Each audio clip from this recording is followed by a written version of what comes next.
Hey, how are you? You two are looking sharp today. Come on. We on. did it.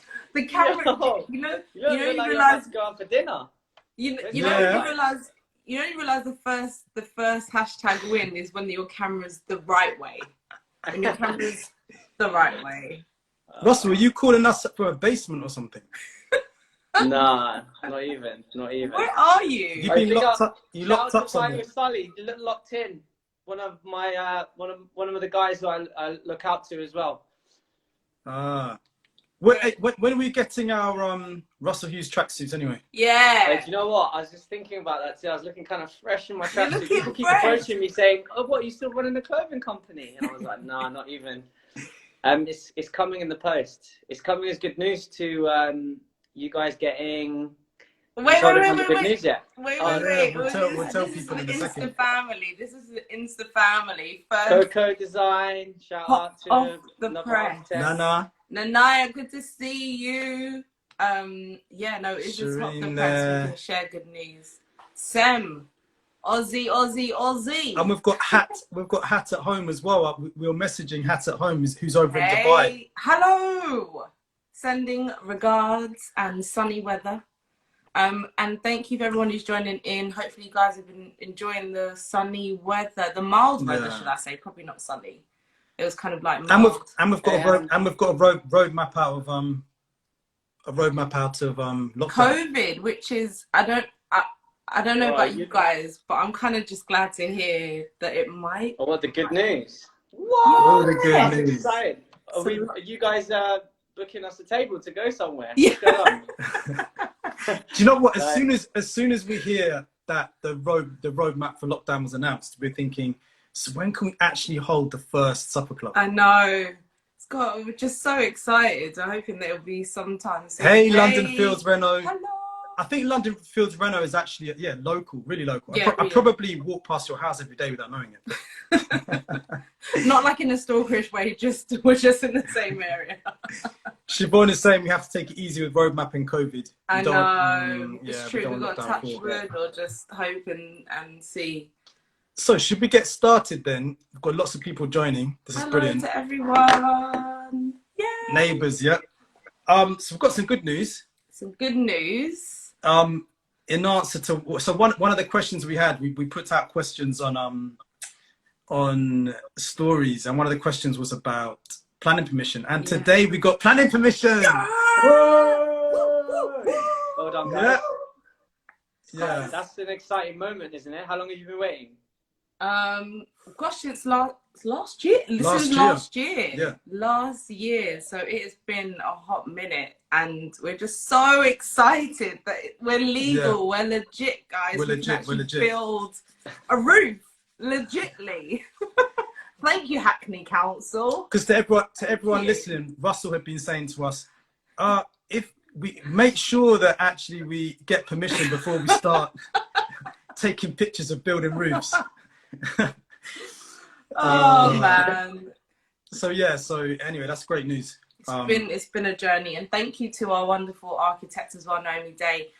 She's the one who done all the plans and stuff. So it's definitely it's been a journey. It's been a journey. So hello to everyone who's joined. There's so many friends and loads of people. I know. Amazing. It's really lovely to see. Hi, Babe Homes UK. So what we wanted to do today was last week. So we're Julia McTuno. We're doing innovation. Hello. This is Delsy's pointing out I've got a fresh trim. I wonder how that happened. Yeah. It was all me. I cut Martino's hair.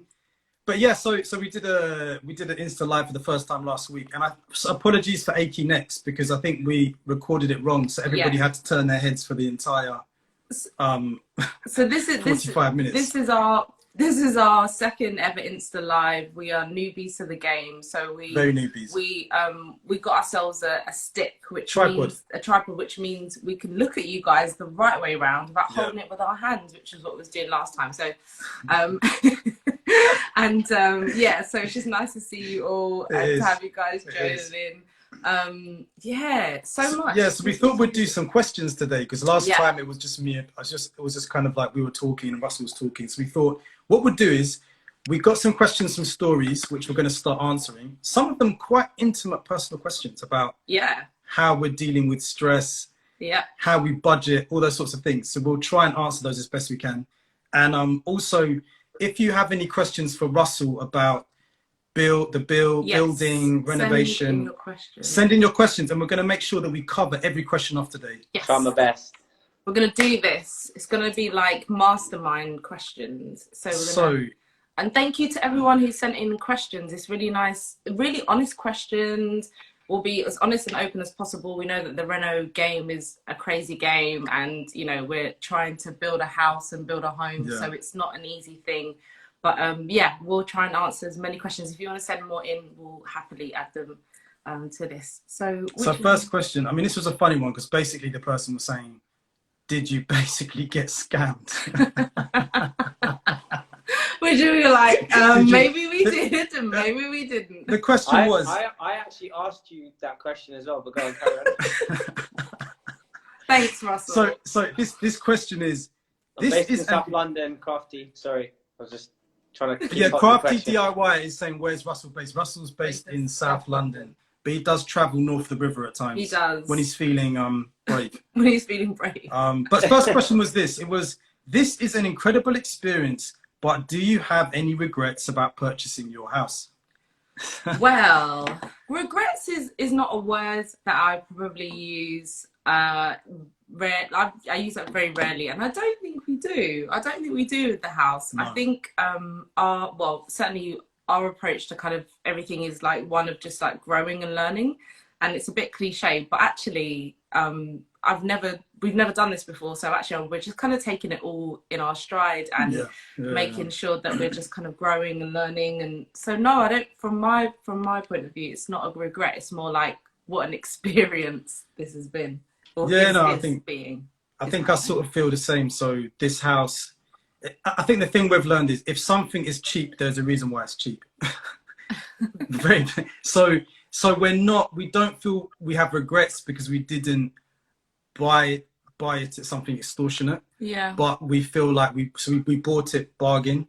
But when you shop in the bargain basement, you get you have to build a basement, you know. Yeah.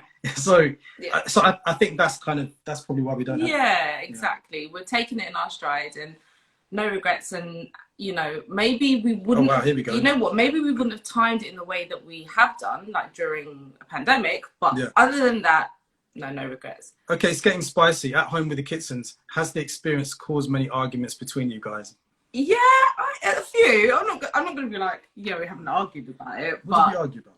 Just about like, I think it's just more about like finances.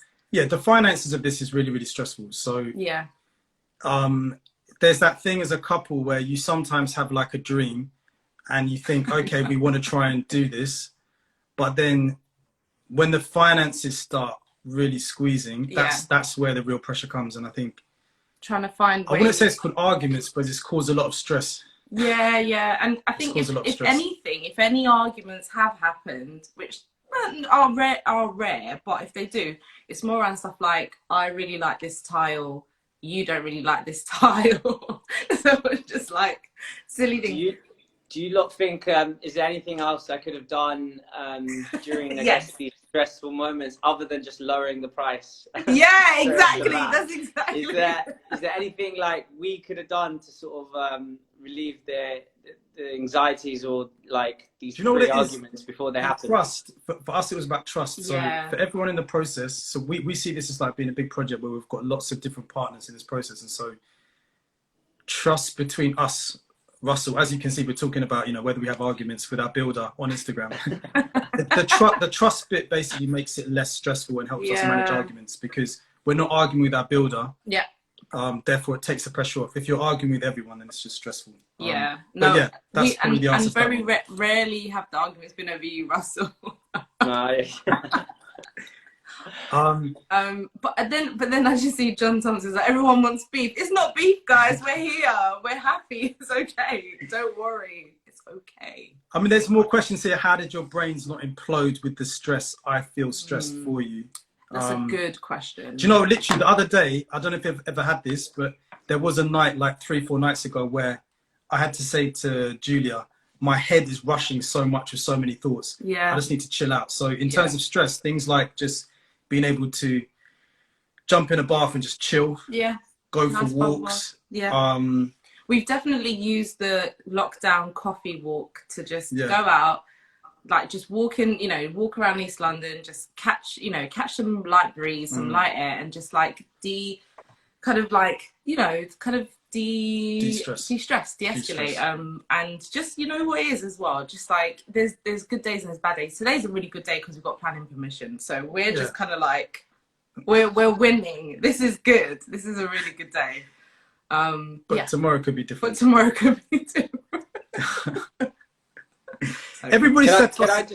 Can I just say one thing? I've had a lot of my friends who are in construction who've been following this process, and obviously they're builders. And I told you a couple times, they've actually contacted me, being like, "Yo, Russell, how are you dealing with this project? What are the clients saying?" Because obviously in the first couple of weeks, the gremlins that we're uncovering time by time. But I have to give credit to you guys. You know, the way you've approached the whole process has been, you know, second to none. Oh man! Wait, so Russell, how did you think we would respond to what's been happening with the chaos?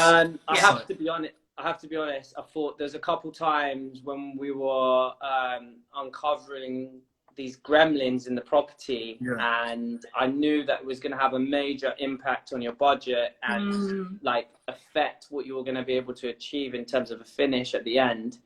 So that was my biggest concern. But you know, the way you guys approached it was, one, to take in the information, for me to sort of, you know, hear what the causes and effect of each thing we were finding, what we needed to do to resolve them. And like you said something, Mac, you know, the way you two handle things as a partnership, as, you know, as a couple is, you know, solution-based thinking. You know, there's not much you can do. And as long as, you know, you say you trust me and stuff, and you trust the information that I give you, I think that's really important. It's not just the relationship that you guys have, you know, equally it's you guys trusting me, but also it's still your decision to make. Do we go ahead with my recommendations to fix these things properly, or are we gonna be like, no, I don't care about if the floor's wonky. I just want I want my brand new kitchen, and that's all I care about.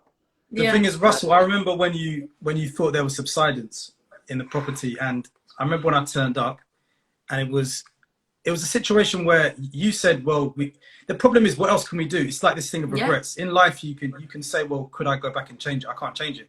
We paid the money. We've got the mortgage. We can't do anything about it. So it's just about that whole thing about solution focus. It's a lot about how we live our life, which is that, well, what's the way forward? Because we're here. So we've got to try and figure out a way. And the trust was important because ultimately you understand the building more than we do. You're the doctor in a sense. So we can't be there being like, we want to take out the cancer. It's like, we don't know how to do this. We don't know. I think that's been the pivotal role, that actually there's always a solution, even though, you know, like we might not know the way forward. It's been great having our builder and your team, just knowing that you guys can find a way forward. It might mean that we delay by a few months, or it might mean that we push certain things that were on priority to the back to like make space for it. But actually, that's the whole point, right? We're going to find the solution. We're going to find a way forward, and that's what's going to help us to get there in the end. So solution, growth mindset, solution mindset. That's it. There's always an upside. There's always an upside. And also sometimes in life, we've found this as a couple. Sometimes you've got this destination and you think you're clear about how to get there. And then you start to realize that actually it's the things that come left field, or the things that are unexpected, that actually add to your life, benefit you. So we kind of see it as, we don't know what's going to happen in the future, so we might as well embrace every twist and turn as being an opportunity for something different. And put it this way, the fact that we've had to really strip everything back from the property has meant that we know where every wire is, where every plumbing pipe is, every wall is kind of straighter, and the floor is like flatter. That is like, I mean, what a dream. Do you know what I mean? To have flat floors. Russell, do you remember we had this conversation? We were talking about the fact that when you buy a house, you never know what's inside it. But this is the first house that will literally have a digital footprint. So you could sell this house and say, listen, let's see inside it. go and look inside. Watch the Insta, you'll see the full journey. Exactly. So I reckon you've already added 100k on that alone. Hi to everyone who's joined. For those that have just joined, it's lovely to have you here. Okay, so tricky questions come up here around budget, money, difficult ones. So, okay, so people asked this question. They said, how are you budgeting for this? I mean, it's come up a lot. Yeah. I've had phone calls from friends saying, how on earth are you budgeting for this? How are you making this work? So where do you want to start? Well, okay, money. So the big question is how are we budgeting for this? Well, we had a budget in mind. We had some savings. We saved up for, and we thought initially that the bills would fit into. Is it worth giving a context around moving from where we were to? Oh, go on then. Yes. Yeah. So just for context, so we were in a flat in North London, and what we did was we released some equity from the property. So when the property went up in value, we took some money out and then reinvested it to buy this house. Yeah.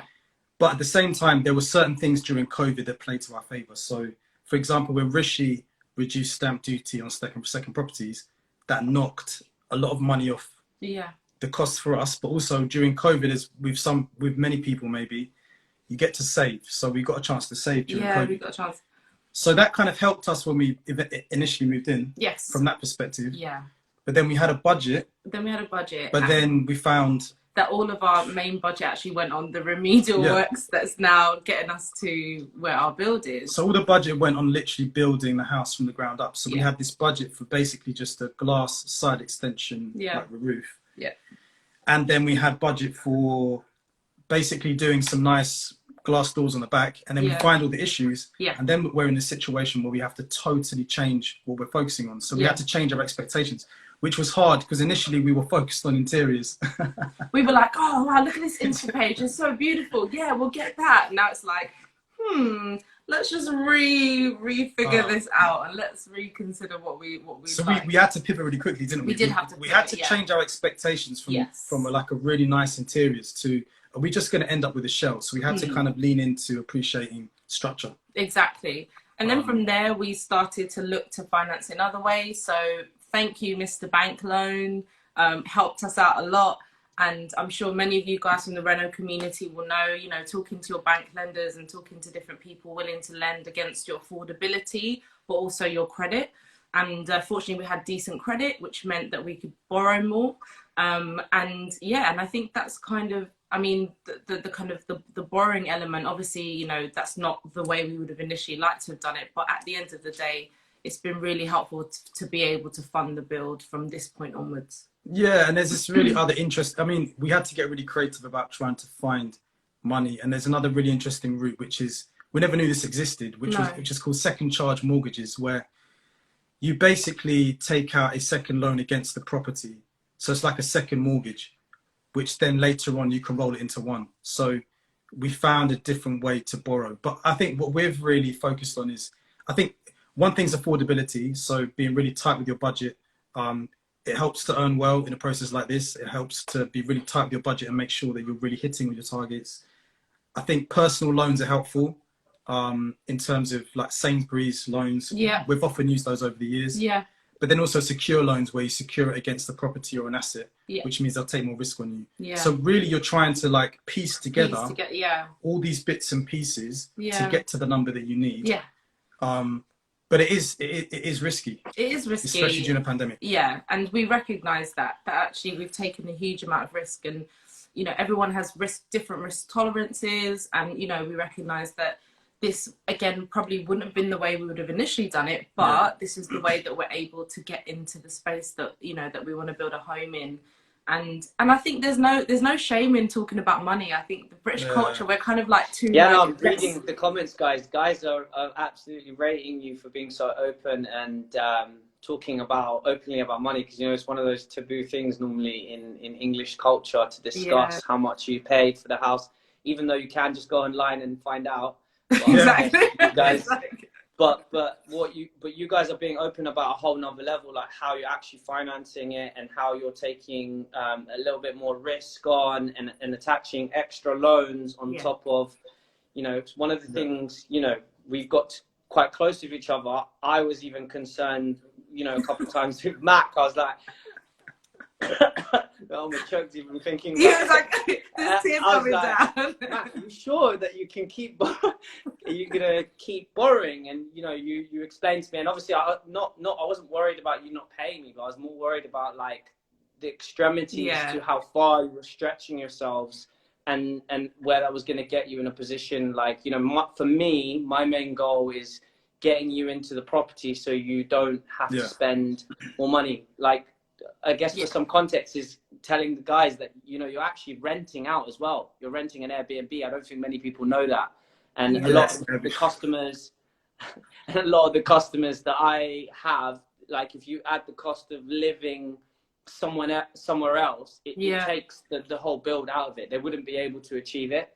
And but there's also, but Russell, there's also this thing. So we have this thing where sometimes when you set targets, you hustle around the targets. So sometimes when you set, if you're forced into a corner, then you hustle to find what you need.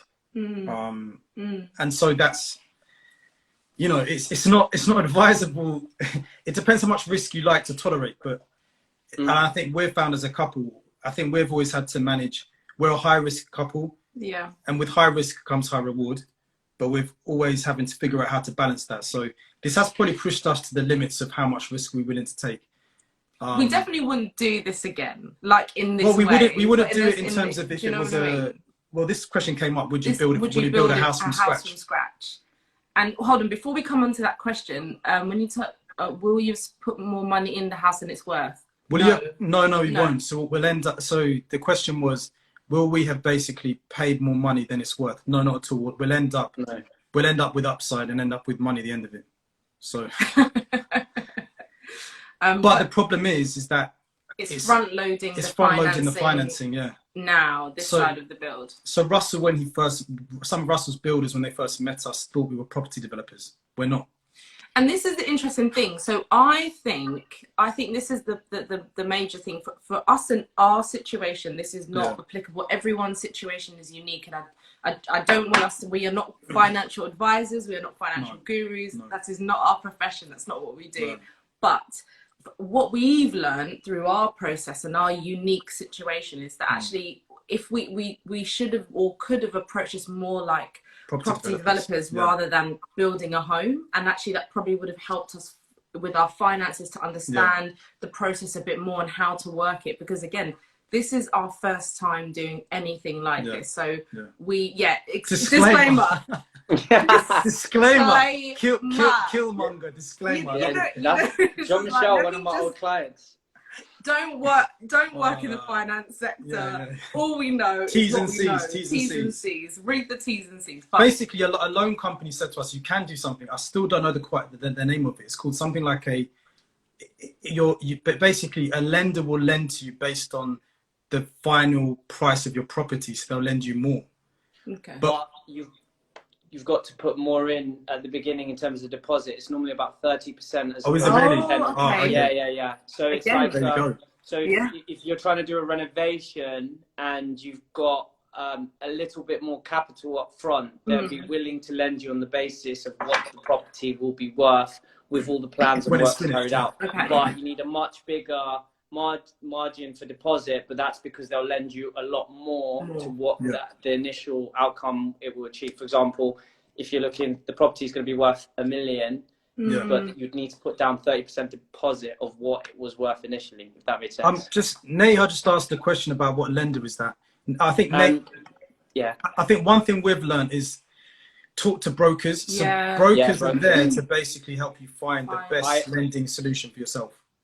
Guys, I know some good brokers that I can recommend. So if anyone who's interested, maybe to send something to either one of our pages, and I'll pass the details on. What's the next question? Because I feel like this is like really good stuff. Money. I like ABBA. Does anyone else like ABBA? Put some hearts out there. I'm basically like, what have you learned about yourselves or each other in the process? Now we said that we would do this without thinking about the question beforehand. So Julia, what have you learned about me? And I'll tell you what I've learned about you. Okay, I have. What have I learned about Martino? I have learned about Martino in the process how resourceful he really is at trying to figure and be solution oriented. This is no gassing, but I'm serious. Like he's so good. Like worth the salt. No, but he's so good. Stop it. But you know, you work hard, and yeah, you really help us to figure out ways forward, and it's really nice. Like I couldn't ask for a better partner in crime on this. Oh. Yeah. So you know, that question came from John Tom's on here. So John, thanks for building affirmation into our relationship. Thanks for that. mending the wounds of a renovation. Oh my God. I would say what I've learned about Julia is, okay, so Julia likes to be comfortable. So, okay, I'll put it this way. Julia likes a bougie lifestyle, okay? But let me caveat that. Just listen. But listen, in a moment, she will pivot and totally change an expectation. So imagine we were thinking we're going to move in and we're going to planning around master bedroom, thinking about all the furnishings, all these things. And in a moment, Julia can flip from thinking about that to receiving news and saying, okay, maybe we need to, I don't know, sleep in a bath or make it work. So that level of adaptability is insane. So that's what I've learned about Julia in this process. She can turn on a penny, literally spin on a penny. Ali says, word, girl after my own heart. You know what it is, right?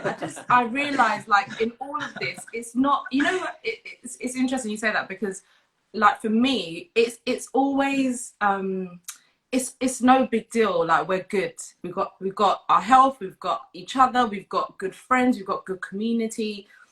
It's okay. You know, yes, I would love a Luso stone bath with like shooting things out of the whole, you know.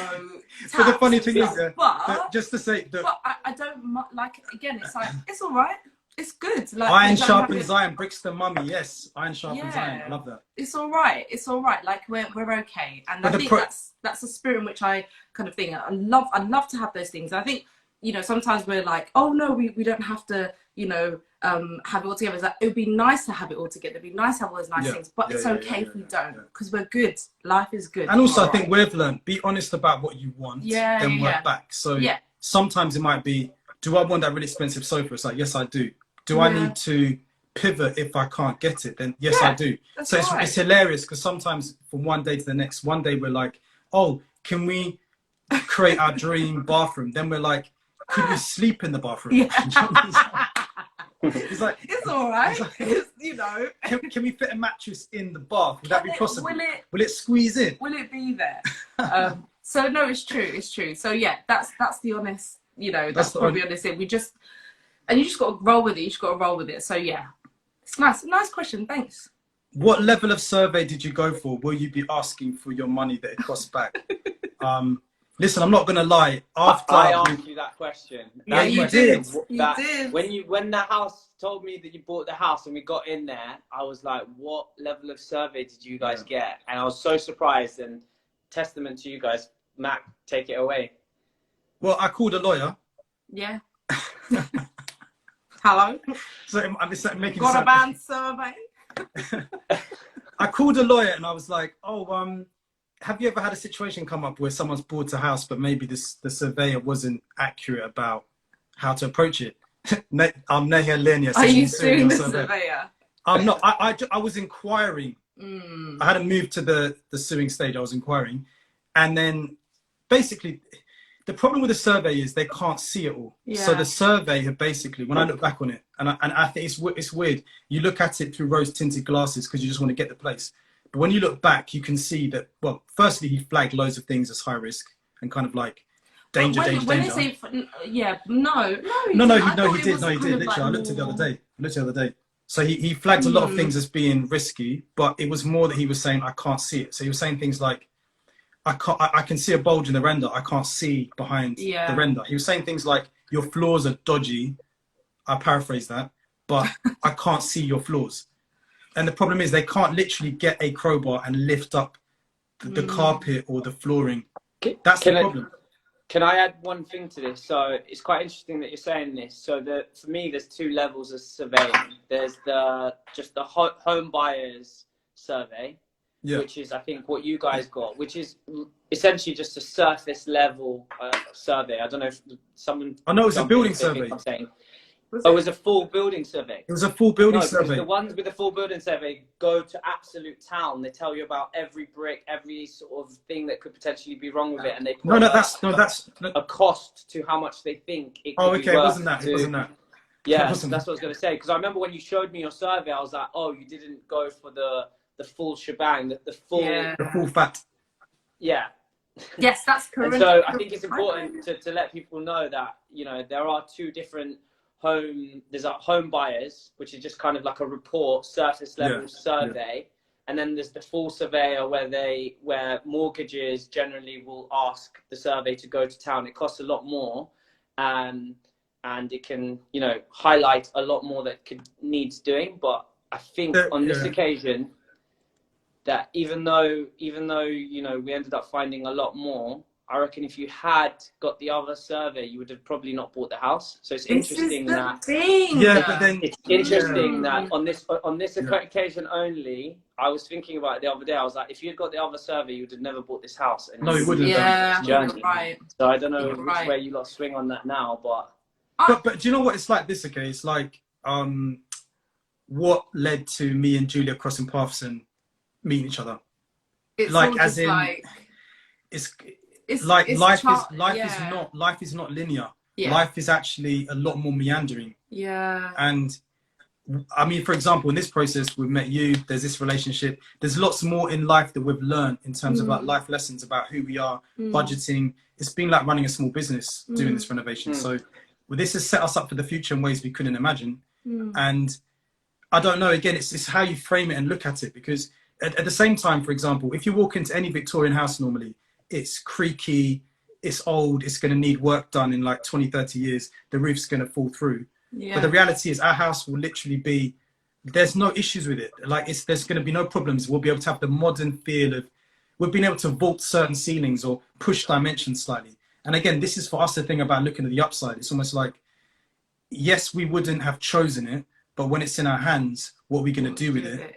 And actually we can take a lot from it. And we've even changed in this process where we're now thinking about finance differently. We're thinking about buildings differently. We're thinking about investments differently. We think, you know, it's so... It opens up a whole new kind of frame of mind, basically, to kind of taking on, different... And it's a kind of, in some ways, and I'll probably say this right at the end of the build, but in some ways it is an opportunity. You just got to figure out where it... Do you know what I mean? It's an opportunity. Chantel says here, the process won't break you, it'll make you stronger. 100%. 100%. We've always talked about this, again, this kind of philosophy, which we talk about called kintsugi. It's a Japanese philosophy. But again, it's this idea that like something broken, it's a Japanese art where they use gold to mend pottery. And we like this mentality where, things are broken sometimes in life, relationships, houses, you know, lots of things are broken, but actually, if you can put the attention to mending it, it can create something even more beautiful. And so we're viewing the house through that lens. There were points where I've hated this house. There are points where I've looked at this house. I've walked past it on my evening walk in the nighttime. I've wanted to burn the thing down, like burn it, literally. But then if you think about our own lives, like everybody, relationships, buildings, everything can have a redemption story. So I like the idea of this house as having a personality that's lived through World War II and a bomb. It's lived through Dalston in the 1980s, where I don't know what was going on in the back of the house in 1980s. Crackney. That house has been through some wars, but we can be there to restore it, make it something nice, and even what we want to use the house for will embody that. So I don't know, we're kind of seeing it as like a bit of a spiritual journey in that sense, because for sure, you know, for sure. All right, before we get to emotion, let's move on to the next question. Has your initial plan and decor changed? This is a really important one. I love this question. This is from Crafty DIY. It's a bit crafty DIY. I like it. Kind of like. Oh, let me just say, so did the conveyancer not tell you about the history of the property? So we found that out from our neighbour next door, who is an incredible neighbour, actually, lovely, lovely lady. And she just kind of was into kind of photography and archiving. And she actually directed us to the Hackney Archives, and that's where we found the picture of the property. And she's, you know, been there for so many years. So she's really seen the road and the community kind of grow and change and morph. So that's how we found out about the history. And also, the other strange thing was that even though everything had been stripped out of the property, when there was only one thing left in the property, which was a solitary plastic bag in the kitchen, and in that plastic bag, when we walked into, he's trying to find it. When we walked into the property, one plastic bag was left, and in that plastic bag, we found, drum roll, let's see. Okay, it's going to take him really a long time to find it. But what we found in this plastic bag was the original Victorian deeds to the property. Look so at it's this, strange. It's got nothing of its original features. Nothing but we've got features, but we have the original Victorian. It's like literally. What? That's amazing. Going back all the way to 1873, every owner that's lived in the property, we've got this. 1873. But we've got none of the original property. we technically should be no fireplaces and concrete white render, but we've got the whole birth record of the property. Oops. Oh, I'm trying not to break it. I think we should really wear some white gloves. You know, it's kind of like those historians who like open it with white gloves. Be like, hear ye, in 1875. So yeah, that's the kind of sorry. There was this question that came earlier before we asked that one, which was has your initial house plan decor changed? This is really, really interesting because it's totally changed. We were going to go very safe with our decor, but as we've spent time in the space, we're going to go much bolder. Yeah.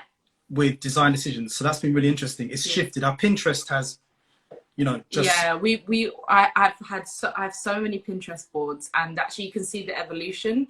Each Pinterest board gets kind of actually goes into quite a different space than before. So yeah. Before it was safe. So if you're a renovation person here, or even you like doing your house, sometimes you see a decor online and you think, oh, that's kind of safe, and then you see something a few steps removed. You think, oh wow, that's a bit bold. Would I do that? Yeah. We're now doing that. So we've moved from being quite safe and going safe option to going bolder. Yeah. But your furniture was always bold. Well, no, but that was more. It was more aspirational. We didn't think we'd be able to achieve. We didn't think we'd push into it. The leopard skin sofas, the orange. No, What's your style, Russell? What's your taste in like decor? I'm very lucky, but Ali looks after our interior design at our house. Okay. You know, no, but I like it. Exploring different colors, for me, it's all about like different tones and different colors. So what I've learned over the last 10 years is that you can achieve pretty much anything with a good Pinterest board. So I just keep it safe and leave it to the fiance back at home. Also, another thing that we learned very quickly was basically everything that you like and looks nice on Pinterest will be expensive. So that's something.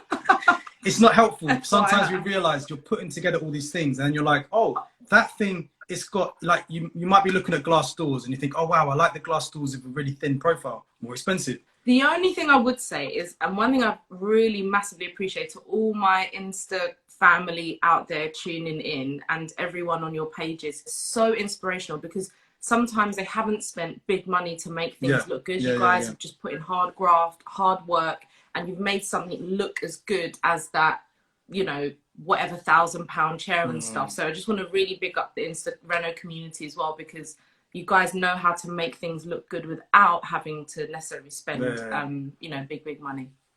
Any recommendations on where to get inspiration for decor or design?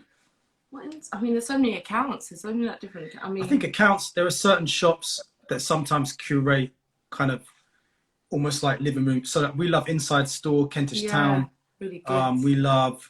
Oh, Mad Atelier. I don't know how to say it. Mad Atelier. It's in Clapton. We love that shop. We love Search and Rescue, Stoke Newington. So we kind of go in there and then we kind of look around, and then we use it as inspiration, take pictures, go back, and then maybe buy one item. One thing we've learned is don't buy all your things from one place, and also don't rush it, because sometimes you want to do all of it in one. Take time. Just take your time. Take your time. You know, for example, we wanted a concrete kitchen floor, couldn't afford that.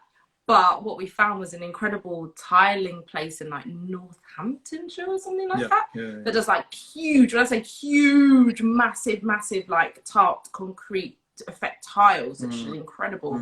And if you just, you know, grout it within like a 1 mil, it will look as fluid and as flush as concrete as possible. So it's just finding little workarounds. Elaine at home and crafty DIY at House. Exactly. And our key products as well for like the high end stuff to give you inspiration on things. Take your time. The really interesting one that we found was, so Julia was on Pinterest and she noticed all the pictures had one thing in common, which was high doors. So this was another interesting thing about knocking down the house, was that when we rebuilt the doors, we just built them really, really high. So we have like 2.4 meter doors on the ground floor. Now that never would have been possible if we never would have knocked down or paid to build a bigger door if we hadn't knocked through it. So, but that was through Pinterest. Through Pinterest, just looking at what we liked aesthetically, what it looked like, and looking for the small details, you know, the small things that make a space look quite, that's quite nice. I was going to say, we always say to our clients, like, just start a Pinterest board and just start putting ideas and designs together, because it's amazing to actually think that even the most aspirational pictures that clients put together on a board, how we always manage to make it look exactly the same, and through either the team or outside influences, you know, it really helps just putting a board together. So even if you think something looks expensive or out of your taste or whatever, you know, just by putting it together on a mood board, we can work together to try and make it happen. That's the exciting thing as well. Like, you guys are like dream creators technically, because, you know, a lot of people do it with the help of builders or kind of undertake kind of work by themselves. But actually what's great is you guys do like make Pinterest real, which is quite a skill set, to be honest with you. Try. Dream makers. I think that is all of our questions. Would you ever embark on building a house from scratch? Final question.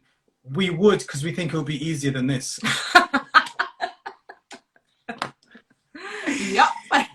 We would rather build it from scratch. Give us a plot of land, give us architectural design, it's fine. But the process of having to find gremlins and problems and fix something broken, you just think, I'd rather just start from scratch. That's easier. So we would like in the future to do renovation, but it to be from a scratch. Yeah, it would be great. Thanks. I would love to as well. So anyone who wants me to build a house from scratch, holla.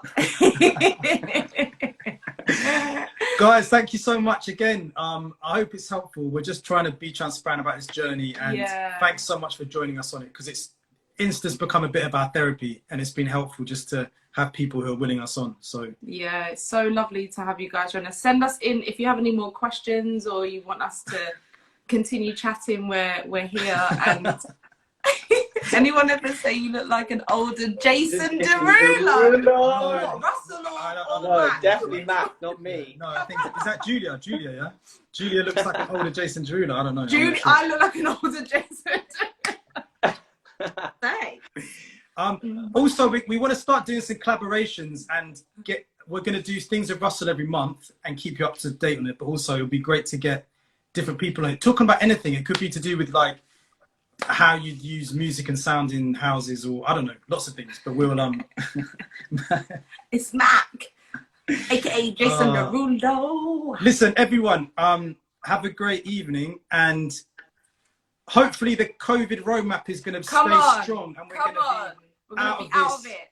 Come on. Well, we're having a RHX House of Metis party in Hackney Park on the, what was it? What was the date? You lot said? Yeah, it was. We're having for the entire Reno community, South London, London. Let's do it. Also, summertime, just listen. Summertime. Also, a shout out to our Vicky Park home, because we love your property. We're always spying. Inspired through spying. It's not spying. It's on Instagram. No, it is, yeah. Great. Take care, right, everyone. guys. Thanks, Have everyone. A good Thanks. evening. See ya. Thanks, guys. Bye. See ya. Bye.